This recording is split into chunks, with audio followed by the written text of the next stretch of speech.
नाम था सुखपुरा, जो घने जंगलों से घिरा हुआ था। इसी गांव में रहता था एक मेहनती किसान, रमेश।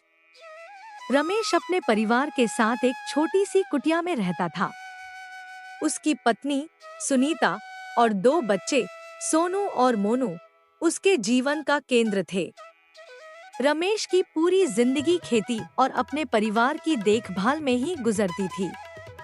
रमेश का खेत गांव के किनारे पर था, जहां से जंगल की सीमा शुरू होती थी। खेत में उसने कई तरह की फसलें उगाई थी और कुछ जानवर भी पाल रखे थे। रमेश का जीवन साधारण लेकिन संतोषजनक था, लेकिन एक रात ने सब कुछ बदल कर रख दिया।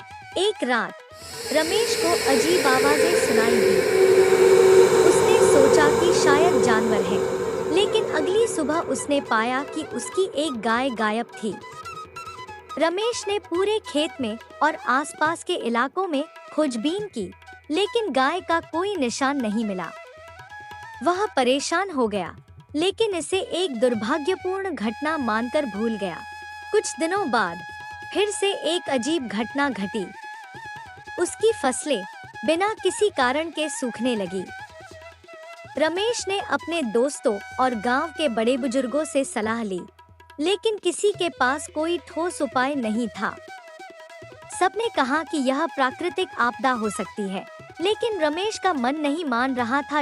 रमेश ने एक रात खेत की रखवाली करने का निर्णय लिया।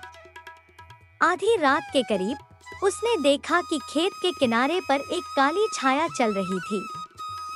उसने हिम्मत जुटाई और उस दिशा में बढ़ा। जब वह नजदीक पहुंचा, तो उसने देखा कि एक बूढ़ी औरत, जिसके बाल बिखरे हुए थे और आंखें चमक रही थी, खेत में खड़ी थी। उसकी उपस्थिति से रमेश के रोंगटे खड़े हो गए। रमेश ने साहस बटोर कर पूछा, तुम कौन हो और यहाँ क्या कर रही हो? उस औरत ने धीमी और डरावनी आवाज में कहा, मैं इस जंगल की रक्षक हूँ। तुमने मेरी जमीन पर कब्जा कर लिया है। अब तुम्हें इसकी सजा भुगतनी पड़ेगी। रमेश ने डरते हुए पूछा, मैंने क्या गलती की है? मैं तो बस अपने परिवार के लिए खेती कर रहा हूँ। औरत ने कहा, यह जमीन श्रापित है। कई साल पहले यहाँ एक भयानक घटना घटी थी। उस समय के किसान ने मेरी बेटी की बलि दे दी थी ताकि उसकी फसलें अच्छी हो सकें। उस समय से इस जमीन पर जो भी खेती करता है, उसे श्राप का सामना करना पड़ता है। रमेश ने घुटनों के बल गिरकर कहा, मैंने कुछ नहीं किया। कृपया मुझे माफ कर दो। औरत ने कहा, माफी का कोई सवाल नहीं।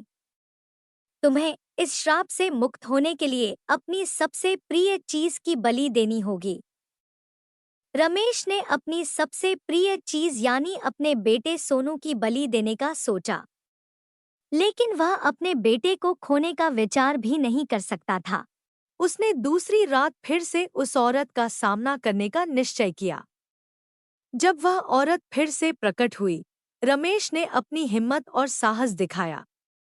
उसने कहा, मैं अपनी सबसे प्रिय चीज की बलि नहीं दे सकता।